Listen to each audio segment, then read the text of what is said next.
అటుగా వెళ్తున్న పల్లవి అయితే ప్రణతి రూమ్ కాసి వెళ్తూ ఉంటుంది. ప్రణతి వాళ్ళ రూమ్ కాసి చూస్తూ ప్రణతి ఏంటి ఏడ్చుకుంటూ ఏదో రాస్తుంది, అసలు ఏం జరుగుతుంది అనేది అనుకుంటూ ఉంటుంది. అలా అనుకుంటూ అసలు ఇదేదో తేడాగా ఉంది, ప్రణతి ఏంటి అంత సీరియస్గా అంత దినగా ఉంది రాస్తుంది అని చెప్పేసి అలా తొంగి చూస్తూ ఉంటుంది. అమ్మో ప్రణతి నన్ను చూసిస్తే మళ్ళీ తను అలర్ట్ అవుతుంది, ఎలా అయినా ప్రణతికి కనబడకుండా తను ఏం చేస్తుందో తెలుసుకోవాలి అనేది అనుకుంటూ ఉంటుంది పల్లవి. అలా అనుకుంటూ పల్లవి అయితే తన గోడ చాటున వెళ్ళి గొంతు మార్చుతూ వాళ్ళ అత్తయ్య గారిలా మాట్లాడుతూ ఉంటుంది. పార్వతిలా మాట్లాడుతూ ఇలా పిలుస్తూ ఉంటుంది.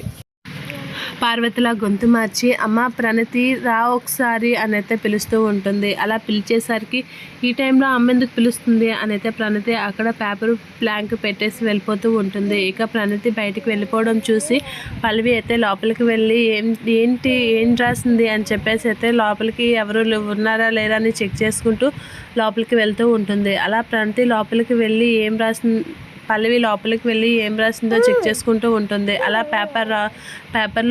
పేపర్ని అయితే చదువుతూ షాక్ అవుతూ ఉంటుంది. నేను ఒక అబ్బాయిని ప్రేమించాను, మీరు ఆ అబ్బాయితో నా పెళ్ళి చేరని అర్థమైంది, వేరే వాళ్ళతో పెళ్లి చేసుకోవడం నాకు ఇష్టం లేదు కాబట్టి నేను ఈ పని చేస్తున్నాను అని చెప్పేసి అయితే రాస్తూ ఉంటుంది. అది చూసి షాక్ అవుతుంది పల్లవి. ఈ విషయం ఎలాగైనా అందరికీ తెలియాలి, ఆ విషయం తెలిసి అందరికీ పెళ్ళి ఆపేలా చేస్తాను, అలా అయితే పెళ్ళి ఈరోజే చేసేలా చేస్తారు అని చెప్పేసి అయితే అంటూ షాక్ అవుతూ ఉంటుంది. ఎలా అయినా ఈ పెళ్ళి ఆపేసి ఈ లెటర్ అందరి ముందు పెట్టి ప్రణతి పరువు తీస్తాను అని చెప్పేసి అయితే పల్లవి హ్యాపీగా ఫీల్ అవుతూ కిందకి వెళ్తూ ఉంటుంది.